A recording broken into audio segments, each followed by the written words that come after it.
Welcome to Visa Game Plan. Let us be your migration coach. Hi Keith, how are you today?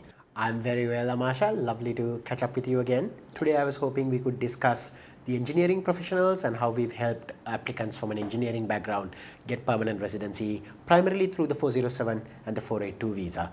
Yes, so we've dealt with a couple of related occupations. We've dealt with electrical engineers and engineering technologies along the lines of the field of engineering.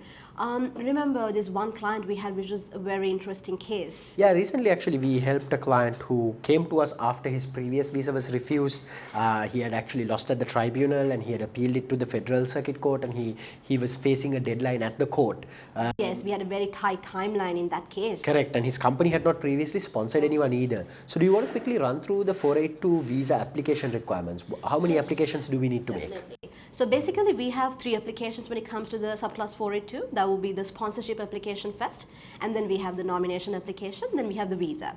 So ideally the sponsorship and nomination will have to go through the employer while the visa goes through the employee. Right, and the sponsorship application, the companies need to do it once every how often? Once every 5 years actually, because if they're already an approved sponsor, they don't really have to do it. Because So the sponsorship approval for 5 years? Yes. Right, okay, brilliant. And then the nomination?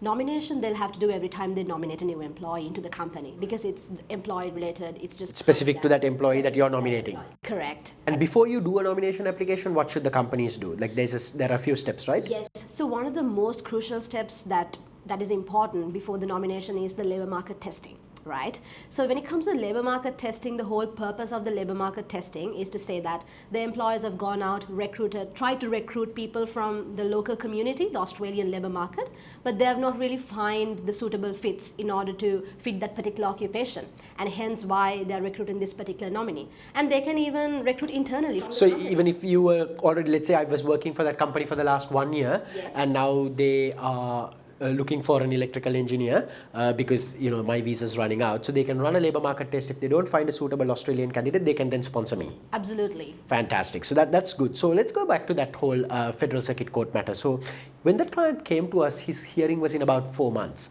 and we had to first do the standard business sponsorship for the client, and then we did the labor market test on the same day we did that. Yes, yes, because we had a very tight timeline. We just want to strategize the three applications. So you can lodge the sponsorship, nomination and visa together. You don't need for one to be approved before you that's lodge the actually other, the right? beauty of it, because you don't have to wait until the sponsorship is approved for you to go and lodge the nomination visa. You can lodge it all together. Right, and in this instance, because this client, the company didn't have the sponsorship, we did that. We started the labor market test. Same day. And we waited for 4 weeks, and then we lodged the nomination application. Because the client had a previous visa refusal, they could no longer apply for another visa onshore. Because of the section 48 bar. Right. So the section 48 is quite interesting in the Migration Act. So the section 48 of the Migration Act affects a lot of applicants in Australia. So basically, if you've previously had a visa refusal in Australia, then we can no longer apply for another visa inside Australia. So in that situation, what can we do for the client? So what we can actually do is we can send the client offshore. Using what type of visa? We can use a bridging visa B. Provided the client is on a bridging visa A, right? Visa A, correct. Yeah. And then we convert it to a bridging visa B, send the client offshore, and then lodge the visa while the client is offshore. And the client can come into Australia before that offshore visa is granted, right? Yes, they can. So they can just go even for a day and lodge the visa and come back Then in. they come back. Right, fantastic. So in this situation, that's I think the strategy we took. So because we knew the client didn't have a very compliant visa history, what we wanted to do is we wanted to wait for the nomination to be approved. Then we did a bridging visa B. We asked him to go offshore. We lodged the visa and he came back into Australia, and we waited for the 482 to be granted. Now, we did another thing in this application, which is that we lodged a bridging visa B again, but this time associated with the offshore 482. Once that was granted, we could have advised the client to withdraw the Federal Circuit Court case. So he didn't actually even need to wait till the offshore 482 was granted. We could have just withdrawn the Federal Circuit Court case because now he was on a bridging visa B associated with his offshore application.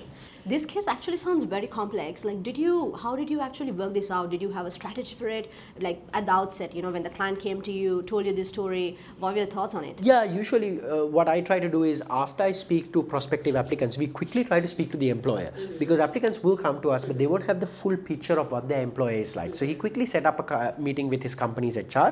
They were a well-established mechanical engineering firm. The client was an engineering technologist working there. And then they basically, when I spoke to the HR, they said, look, he's been working with us for over last year. We really need this occupation. We would much rather have him, but let's do a labor market test to see if there's a suitable local employee. After the labor market test happened, they realized that, the person with the business knowledge was the best person. They were happy to proceed as well. So we quickly moved and we lodged the nomination application there. So usually what we do is a lot of clients, Amasha, come to us towards the latter part of their 485, right? Yeah. So at our initial consultation itself, we try to draw a timeline. The first thing we try to do is we quickly try to talk to the employer, confirm the employer is happy to proceed as well, confirm that they want to continue to sponsor this applicant if they can't find a suitable local employee, and then we move on to the visa planning process. So usually, ideally, how long before your 485 expiring would you like these applicants to approach our firm?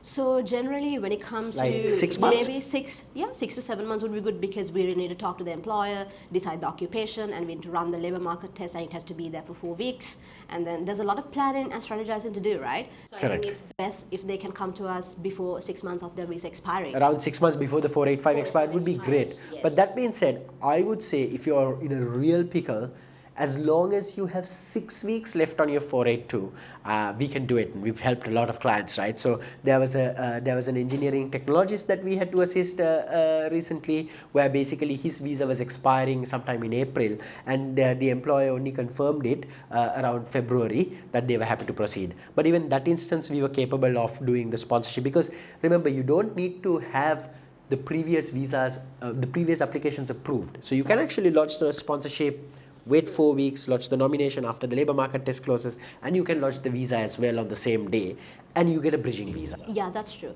And then I think there are clients out there, let's say, who really don't have that 6 months of period until their 45 expires. So for those clients, what can we really do to help them? I think with them, as long as you have at least 6 weeks left, I would say a 482 is a very viable option, because we need 4 weeks to run the labor market test, and we also need some time to really get up to speed on the employer's position. If you have even less than 6 weeks left, or if you have less than 4 weeks left on your visa, the only option I see is to start a labor market test, potentially lodge a 407 visa first, go on a bridging visa, and then swap over to a 482 if you need to do that. So my advice to all the clients is approach an immigration lawyer as early as possible, because employer-sponsored visas are very, very complicated. But otherwise, in the worst case scenarios, obviously, come and speak to us. We are happy to help you stay in Australia, provided you have a genuine employer willing to sponsor you. A question I had for you, Amasha, is when it comes to engineering occupations, is a skill assessment required? Yes, when it comes to when it comes to the engineering occupation, there are some of the occupations So that I think require mandatory. mandatory skill assessments are mostly with the trade occupations, right? So when it comes to the engineering occupations, we can actually make the applications provided the client has the education experience. So we can go about it without it. But as you were saying, there are some occupations that may have mandatory assessments. Because when it comes to engineering occupations, they are highly skilled, right? So they actually at least require A bachelor's or more. So yeah, in that sense. Yeah, but in the event that there is a mandatory skill assessment requirement, we have to be quite careful, because there is a time of application decision. That's time of lodging your 482 visa. You must have actually at least lodged your skill assessment, even if you don't have an outcome, right? So I think we've discussed quite extensively about. Yeah, I think we've covered most of it. Yeah, definitely. Engineering occupations, the other thing I would like to add is try to ensure that your employers genuinely need an engineer in-house for the type of service they are providing. So even if you're working at a factory, there's a lot of machinery. So mechanical engineers come to us a lot. They work at factories, and their job is to ensure that the mechanical components of the plant is running. You don't really want to be lodging, or you should be working at like an engineering consulting firm. You don't really want to be lodging engineering occupations from firms that you can't very readily explain the genuine requirement of the occupation. So yeah, I think we've helped quite a few engineering clients, and I think it's if you're an engineer, an employer-sponsored visa is a very useful pathway to get permanent residency. That was very comprehensive. Thank you very much, Keith. Thank you, Amasha. That's all for today at Visa Game Plan. See you next time.